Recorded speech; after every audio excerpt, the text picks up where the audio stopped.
En la segunda década de 1519 empezaron las campañas de conquista en el continente americano, con la invasión de Hernán Cortés en México, una década y media más tarde la de Francisco Pizarro en Perú y 2 años después la expedición de Pedro Mendoza en el Río de la Plata. En América habían sociedades indígenas numerosas que contaban con sistemas políticos jerarquizados.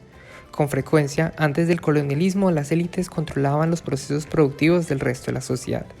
Por eso, los españoles crearon una estrategia efectiva de colonialismo que consistía en capturar al líder indígena y adueñarse del control político por medio del poder que tenía la élite sobre el resto de la sociedad.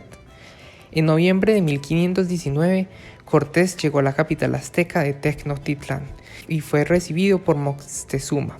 Los españoles capturaron al emperador azteca y trajeron instituciones como la encomienda, que apareció por primera vez tras la expulsión de los árabes en el sur de España. En América, el sistema fue más extractivo. Se trataba de una cesión de indígenas a un español que recibía el nombre de comendero. Los indígenas tenían que dar al encomendero tributos y mano de obra. De esta forma, el principal recurso que encontraban los españoles en América, más allá de los recursos naturales, fue la mano de obra indígena.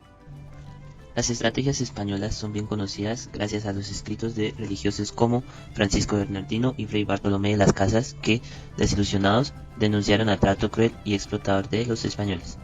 Las estrategias en instituciones desarrolladas en México fueron adoptadas en el resto del Imperio Español. En 1532, Pizarro llegó a Cajamarca y capturó al emperador inca Atahualpa.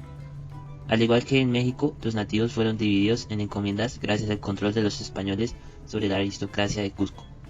Los españoles decidieron mantener y reforzar las instituciones que utilizaban las élites del imperio inca para explotar a la explotación. La mita, que en quechua significa turno, era una institución inca que fue utilizada por Francisco de Toledo para fundamentar el sistema económico del colonialismo en gran parte de la cordillera de los Andes. La llegada de los españoles a América supuso una coyuntura crítica que terminó por reforzar y crear instituciones más extractivas durante la colonia.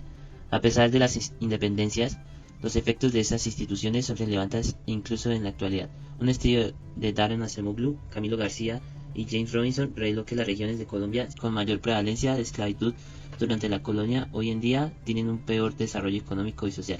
De hecho, gran parte del sistema tributario colombiano tiene raíces en los impuestos españoles de la colonia, como Alcabala y la Armada de Barlovento.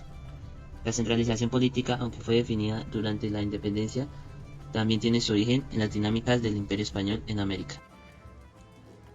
Mientras los españoles empezaban la conquista desde 1492, los ingleses estaban recuperando diferentes conflictos internos como la Guerra de las Dos Rosas. Cuando tuvieron la oportunidad en 1585 intentaron colonizar Norteamérica porque era el único territorio disponible. Los ingleses trataron de utilizar las mismas estrategias de los españoles en el sur, sin embargo tuvieron resultados muy negativos. La Virginia Company financió una expedición que desembarcó en Jamestown, ubicado en los dominios del rey nativo Wanghusunacoc.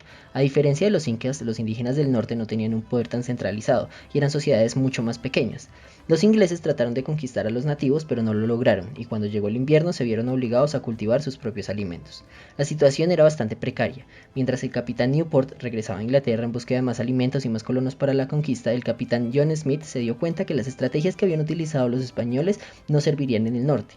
Por eso empezó relaciones comerciales con los indígenas, y tiempo después fue capturado por los hermanos menores de Wanghusunacoc. Se cuenta que fue liberado gracias a la hija del rey Pocahontas.